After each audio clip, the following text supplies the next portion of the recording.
اعوذ باللہ من الشیطان اللعین الرجیم بسم اللہ الرحمن الرحیم الحمد للہ والصلاة والسلام علی اہلہا. مل کر بآواز بلند صلوات پڑھ رہے ہیں. اللہم صلی علی محمد. سامعین محترم، گفتگو ہماری تیمم کے باب میں ہو رہی تھی. مختلف مسائل تیمم کے حوالے سے آپ کی خدمت میں بیان کیے گئے. آج ایک اور موضوع جو تیمم سے ہی متعلق ہے وہ یہ کہ تیمم کے صحیح ہونے کی کیا شرائط ہے.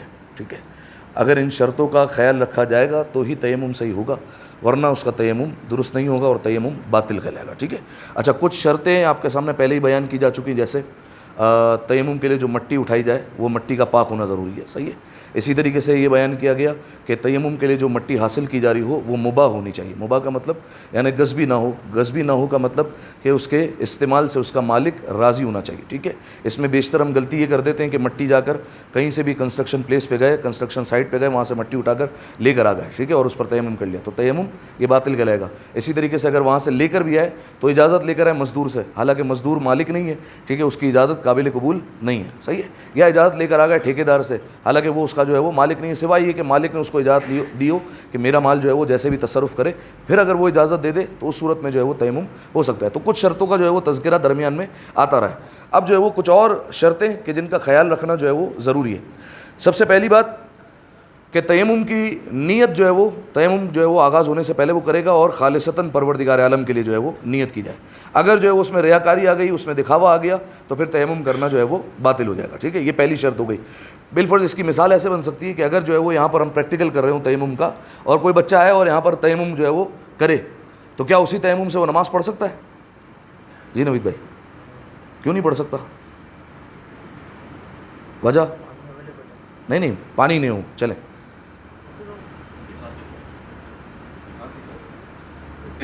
دوبارہ میں جو ہے وہ بیان کرتا ہوں، شاید آپ نہیں سمجھے. اگر بالفرض جو ہے وہ یہاں پر تیمم کا پریکٹیکل ہو رہا ہو، بالفرض پانی نہیں ہے، سمجھ لے پانی نہیں آ رہا. ٹھیک ہے، اور میں جو ہے وہ کسی بچے کو بلاتا ہوں کہ آؤ یہاں پر جو ہے وہ تیمم سب کو کر کے بتاؤ. ٹھیک ہے، اور وہ آتا ہے اور یہاں پر تیمم کرتا ہے، تو اسی تیمم سے کیا نماز پڑھ سکتا ہے یا نہیں پڑھ سکتا؟ چلے، نیت بھی کی ہے شروع میں. ہاں، یہ جو ہے وہ نیت ہو جائے گی یہاں پر ڈبل سائیڈڈ. ٹھیک ہے، یعنی اس کا مطلب یہ ہے کہ اگر میں یہاں پر، اس کی مثال ایسے سمجھیے، میں آپ لوگوں کو یہاں پر بالفرض سکھانے کے لیے جو ہے وہ وضو کر رہا ہوں. ٹھیک ہے، اور جو ہے وہ ساتھ میں یہ نیت بھی کر لوں کہ جو ہے وہ میں پروردگار عالم کی خاطر بھی کر رہا ہوں، نماز بھی پڑھ لوں گا، تو یہ وضو قابل قبول نہیں ہوگا، نہیں چلے گا. ٹھیک ہے، تو مجھے الگ سے جو ہے وہ وضو کرنا پڑے گا. یہی معاملہ تیمم میں بھی آئے گا کہ تیمم اگر بالفرض یہاں پر کوئی آ کر رہا ہے تو خالصتاً پروردگار عالم کے لیے کر رہا ہے. اگر اس نیت سے کر رہا ہے کہ لوگ جو ہے وہ سیکھ جائیں اور لوگوں کو سیکھنے کا موقع ملے، ٹھیک ہے، تو اس وجہ سے اگر تیمم کر رہا ہے تو پھر یہ اس کی نیت جو ہے وہ خالصتاً پروردگار عالم کے لیے نہیں ہے. پھر یہاں پر جو ہے وہ مسئلہ آئے گا اور تیمم جو ہے وہ اس کا نماز کے لیے کفایت نہیں کرے گا. ٹھیک ہے، ایک شرط ہو گئی کیا کہ نیت جو ہے وہ خالصتاً پروردگار عالم کے لیے کرے، ایک. ٹھیک ہے. اچھا، دوسرا ترتیب کی رعایت کرے. کیا مطلب ترتیب کی رعایت کرے؟ دوبارہ، ترتیب کی رعایت کیسے ہوگی؟ پہلے ہاتھ اور پہلے چہرہ کیسے ہوگا؟ تیمم میں پہلے کیا ہوتا ہے؟ نہیں، پہلے کیا ہوتا ہے؟ چہرہ ہوتا ہے، پھر کیا ہوتا ہے؟ ہاتھ ہوتا ہے. ٹھیک ہے، تو جو ہے وہ اسی ترتیب سے کرنا ہے کہ پہلے جو ہے وہ آپ خاک پر ہاتھ ماریں گے. ٹھیک ہے، پھر پہلے چہرہ ہی انجام دے رہے ہیں، اس کے بعد جو ہے وہ سیدھے ہتھیلی، اس کے بعد الٹی ہتھیلی پر جو ہے وہ مسح کیا جائے گا. ٹھیک ہے، یہ ترتیب ہے تیمم کی. اگر بالفرض کوئی الٹا کر لے، یعنی پہلے ہاتھوں پر جو ہے وہ مسح کر لے، بعد میں جو ہے وہ تیمم میں چہرے کا مسح کر رہا ہے، تو پھر جو ہے وہ ترتیب کا خیال نہیں رکھا گیا اور اس کا تیمم جو ہے وہ باطل ہو جائے گا. یا سیدھے اور الٹے میں جو ہے وہ ہیر پھیر کر دے. ٹھیک ہے، کہ پہلے جو ہے وہ عرصے تک الٹے ہتھیلی کا جو ہے وہ تیمم کرتا رہے اور پھر سیدھے جو ہے وہ ہتھیلی کا مسح کرتا رہے، تو پھر جو ہے وہ اس کا یہ تیمم باطل ہو جائے گا. ٹھیک ہے، تو یہ دوسری شرط ہو گئی کہ ترتیب کی جو ہے وہ اس نے رعایت کرنی ہے. تیسری شرط یہ ہے کہ احتیاط واجب کی بنا پر تیمم میں مسح اوپر سے نیچے کی طرف ہوگا. سنا ارشد بھائی؟ کیا بتایا میں نے؟ کیسے بتائیں؟ نہیں، اوپر سے نیچے کیسے ہوگا؟ یہ تو ترتیب ہو گئی نا، پہلے چہرہ اور ہاتھ. اچھا، اور ہاتھ؟ ہاں، جزاک اللہ. تو اب جو ہے وہ اگر بالفرض کوئی انسان ہتھیلی کو یہاں پر درمیان میں رکھ دے پیشانی کے، ٹھیک ہے، اور یہاں سے جو ہے وہ مسح کر رہا ہے، تو پھر اس کا جو ہے وہ یہ مسح جو ہے وہ باطل ہوگا. ٹھیک ہے، اور تیمم یہ درست نہیں ہوگا. تو احتیاط واجب یہ ہے کہ اوپر سے نیچے، یعنی تیمم اگر اسٹارٹ کیا جائے گا تو یہ بال اگنے کی جگہ سے یہاں سے ابتدا کی جائے گی. ٹھیک ہے، اور پھر یہ ناک کے بالائی حصے تک جو ہے وہ اس کو پورا حصہ کور کرتے ہوئے آنا ہے. ٹھیک ہے، اور اسی طریقے سے ہتھیلی میں جو ہے وہ پشت پر جو ہاتھ پھیرے گا تو پھر اوپر سے جو ہے وہ نیچے کی طرف جو ہے وہ اس نے آنا ہے, ٹھیک ہے. اگر نیچے سے اوپر چلا گیا یا درمیان سے شروع کرتا ہے تو پھر اس کا تیمم جو ہے وہ ٹھیک نہیں ہوگا احتیاط لازم کی بنا پر. چوتھی شرط, مسح کرتے وقت جس پر مسح کیا جا رہا ہے وہ عضو ثابت ہو. اس کا کیا مطلب ہے؟ نہیں, دوبارہ سنیں. مسح کرتے وقت جس پر مسح کیا جا رہا ہو وہ عضو ثابت ہونا چاہیے. ثابت ہونے کا کیا مطلب ہے؟ نہیں, پاک تو الگ ہے نا. ثابت کا مطلب کیا ہے؟ نہیں, ثابت ہونے کا کیا مطلب ہے؟ اہل اردو بتائیں, اہل اردو. نہیں,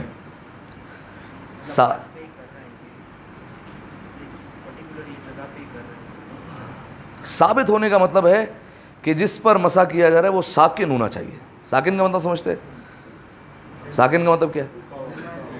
ہاں, رکا ہوا ہو, ٹھیک ہے. ایسا تو نہیں کر سکتے کہ آپ جو ہے وہ ہاتھ رکھے پیشانی پر اور پیشانی اوپر کی طرف کھینچ لیں, ٹھیک ہے.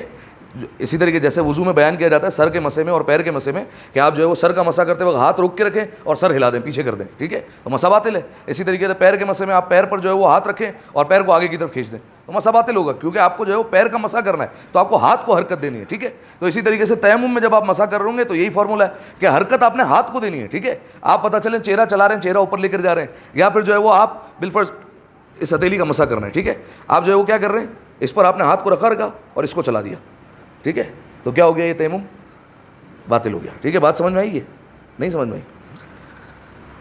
چوتھی شرط یہ ہے تیمم کی کہ جس عضو پر مسح کیا جائے, جس اعضائے تیمم پر مسح کیا جا رہا ہے وہ ساکن ہونا چاہیے, ٹھیک ہے. اس کو حرکت نہیں دینی ہے. معمولاً حرکت ہو جائے تو چلے گا, ٹھیک ہے. جیسے اس کی مثال یہ ہے کہ بالفرض آپ نے پہلے جو ہے وہ چہرے کا مسح کیا تیمم میں, اس کے بعد آپ کی باری آئی سیدھے ہاتھ کی, ٹھیک ہے. تو آپ کو بھی سیدھے ہاتھ پر جب مسح کرنا ہے تو اس کو ٹھہرا کر رکھنا ہے, ٹھیک ہے. اس کو ہلانا نہیں, اس کو موو نہیں کرنا, اس کو یہیں پر رکھنا ہے. اگر بالفرض کوئی ایسے مسح کرے کہ اس نے ہاتھ یہاں پر رکھا اور اس ہاتھ کو چلا دیا, سمجھ میں آیا, تو کیا ہوا, یہ باطل ہو گیا, ٹھیک ہے. کیا کرتے ہیں میرے بھائی, بات آتی ہے مسح میں, ٹھیک ہے. بات مسح میں آئے گی. مسح میں جو ہے وہ کیا کر رہا ہے یہ دیکھا جائے گا, ٹھیک ہے. تو اب جو ہے وہ اس میں جو ہے وہ مسح میں اگر بالفرض مسح کر رہا ہے تو اس ہاتھ کو جو ہے وہ بالکل ساکن رکھے گا اور اس ہاتھ کو چلائے گا ایسے, ٹھیک ہے. اسی طریقے سے جب اس ہاتھ کی باری آئے گی تو پھر ایسے کرے گا, ٹھیک ہے. لیکن اگر جو ہے وہ ایسے رکھ کے ایسے کر دے, اس ہاتھ کو کھینچ لے تو پھر یہ تیمم جو ہے وہ باطل ہو جائے گا. بات سمجھ میں آئی, ٹھیک ہے. چلیں, کچھ شرطیں بیان ہو گئی. سب سے پہلے تیمم کے لیے جو مٹی حاصل کی جائے مٹی پاک ہونی چاہیے, مٹی مباح ہونی چاہیے, اس کے استعمال سے اس کا مالک راضی ہونا چاہیے, نیت خالصتاً پروردگار عالم کے لیے. 3 شرطیں ہو گئی. چوتھی شرط جو ہے وہ یہ کہ ترتیب کے ساتھ کرے, پہلے چہرہ, پھر سیدھا ہاتھ, پھر الٹا ہاتھ, پھر احتیاط کی بنا پر اوپر سے نیچے کی طرف جو ہے وہ آئے گا. پھر اس کے بعد اگلی شرط آپ کے سامنے بیان کی, جس پر مسح کیا جائے وہ عضو ثابت ہو, یعنی ٹھہرا ہونا چاہیے, اس کو موو نہیں کرے گا, ٹھیک ہے. چلے, یہ ہو گئی کتنی شرطیں, 4 اور یہ 2 6 ہو گئی ٹوٹل. اچھا, اب اگلی شرط ہے کہ تیمم میں موالات کی رعایت کرے. کیا مطلب موالات کی رعایت کرے؟ ہاں, کنٹینیوٹی کے ساتھ انجام دے گا, پے در پہ انجام دے گا, ایک کے بعد ایک, ٹھیک ہے. یعنی ادھر جو ہے وہ ہاتھ مارا, فوراً جو ہے وہ پیشانی پر جو ہے وہ ہاتھ رکھ کر فوراً مسح کرنا شروع کیا, فوراً سیدھی ہتھیلی اور فوراً الٹی ہتھیلی. اگر بالفرض جو ہے وہ چہرے کا مسح کر کے جو ہے وہ رک جائے اور بالفرض تھوڑی دیر بعد, اتنی دیر بعد کرے کہ عرفاً لوگ کہیں کہ نہیں اب جو ہے وہ درمیان میں کافی اچھا خاصا وقفہ آ گیا, تو اب جو ہے وہ تیمم جو ہے وہ اس کا باطل ہو جائے گا. اب اس کو دوبارہ نئے سرے سے تیمم کرنا ہوگا, ٹھیک ہے. اس سے پہلے بیان کیا تھا, ایک چیز میں جو ہے وہ موالات کی شرط نہیں ہے. کس میں؟ جزاک اللہ, غسل میں موالات کی شرط نہیں ہے, ٹھیک ہے. آپ نے صبح غسل کیا, رات کو پتہ چلا کہ اس ہتھیلی پر کوئی رکاوٹ باقی تھی اور یہ جو ہے وہ صحیح طریقے سے نہیں دھلی, پورا غسل کرنے کی ضرورت نہیں ہے, جائیے اور اس پر پانی پہنچائیے اور آ جائیے, ٹھیک ہے. غسل آپ کا مکمل ہو گیا, ٹھیک ہے, کیونکہ غسل میں موالات کی شرط نہیں ہے, پے در پہ انجام دینے کی شرط نہیں رکھی ہوئی ہے. لیکن جو ہے وہ تیمم میں اور وضو میں یہ شرط ہے کہ موالات ہونی چاہیے, پے در پہ فوراً ایک کے بعد ایک دوسرا جو ہے وہ وضو انجام دینا ہے. اگر اس میں اتنا وقفہ آ جائے کہ لوگ کہیں کہ بہت زیادہ اس نے طول دے دیا, ٹھیک ہے, بالفرض 1 2 اوور میچ دیکھنے کے لیے کھڑا ہو گیا, ٹھیک ہے, اور پھر آ رہا ہے سیدھی ہتھیلی پہ پھر رہا ہے, پھر الٹی ہتھیلی پہ پھر رہا ہے, تو اب جو ہے وہ اس کا تیمم باطل ہو جائے گا, ٹھیک ہے. جی,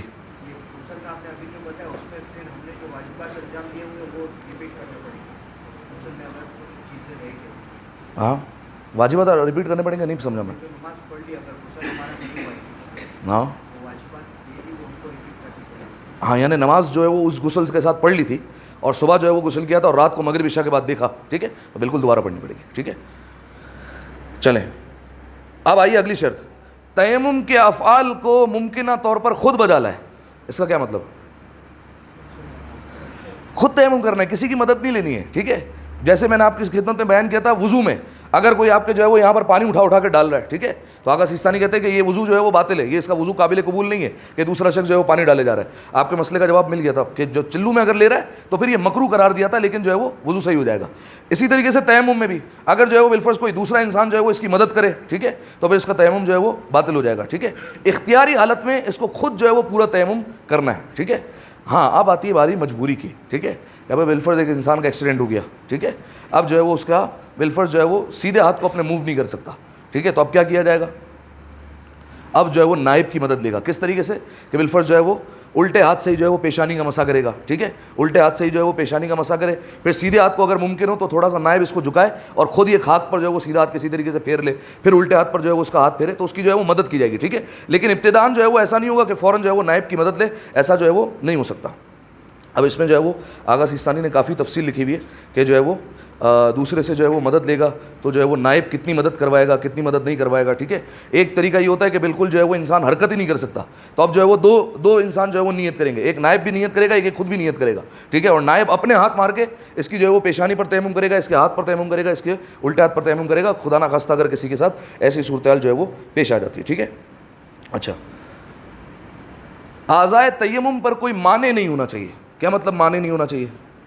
کوئی رکاوٹ نہیں ہونی چاہیے. ٹھیک ہے, پہلے آپ کی خدمت میں بیان کر دیا کہ جس پر مسا کیا جا رہا ہے اس پر انگوٹھی نہیں ہونی چاہیے. ٹھیک ہے, اگر انگوٹھی ہے تو پھر تیمم کرنا باطل ہو جائے گا. ٹھیک ہے, اسی طریقے سے اور کوئی رکاوٹ ہے اگر اسے ہٹایا جا سکتا ہے تو لازمی طور پر ہٹائے, اس کے بعد جو ہے وہ تیمم انجام دیا جائے. ٹھیک ہے, اچھا, آخری جو شرط ہے وہ یہ کہ اعضائے تیمم پر کوئی نجاست موجود نہیں ہونی چاہیے. ٹھیک ہے, اعضائے تیمم پاک ہونے چاہیے. ٹھیک ہے, یہ جو ہے وہ کچھ شرائط تھیں جو آپ کی خدمت میں بیان کی, فقط اور فقط میں جو ہے وہ تکرار کر دیتا ہوں. جو ایک بیان کیا آپ کے سامنے کہ تیمم کے لیے جو مٹی حاصل کی جائے مٹی پاک ہونی چاہیے. دوسری شرط, جو مٹی حاصل کی جائے وہ غصبی نہ ہو, یعنی اس کے استعمال سے اس کا مالک راضی ہونا چاہیے. دو, تیسرا, تیمم کرے تو نیت جو ہے وہ خالصتاً پروردگار عالم کے لیے کرے. چوتھی شرط کہ جب تیمم کرے تو ترتیب کے ساتھ کرے, یعنی پہلے چہرہ, پھر سیدھے ہتھیلی, پھر الٹی ہتھیلی کا مسا کرے. اس کے بعد جو اگلی شرط ہے وہ یہ کہ احتیاط کی بنا پر اوپر سے نیچے کی جانب کرے. ٹھیک ہے, نیچے سے اوپر جائے تو یہ پھر اس کا تیمم ٹھیک نہیں ہوگا. اس کے بعد جو چھٹی شرط ہے وہ یہ کہ مسا کرتے وقت جو عضو ہے وہ ثابت ہونا چاہیے, یعنی ساکن ہونا چاہیے, اس کو موو نہیں کریں گے ہم. ٹھیک ہے, ٹھہرا ہونا چاہیے اس میں. اس کے بعد جو ہے وہ اگلی شرط یہ کہ موالات کی رعایت کرے, کنٹینیوٹی ہونی چاہیے, پے در پہ انجام دے.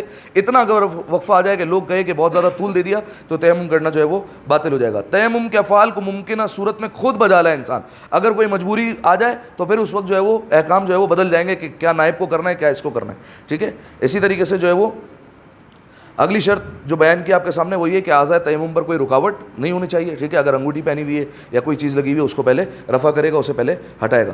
اسی طریقے سے آخری شرط جو آپ کے سامنے بیان کی, اعضائے تیمم پر کوئی نجاست نہیں ہونی چاہیے. صلوات پڑھیں ایک دفعہ مل کر باواز بلند اللہ.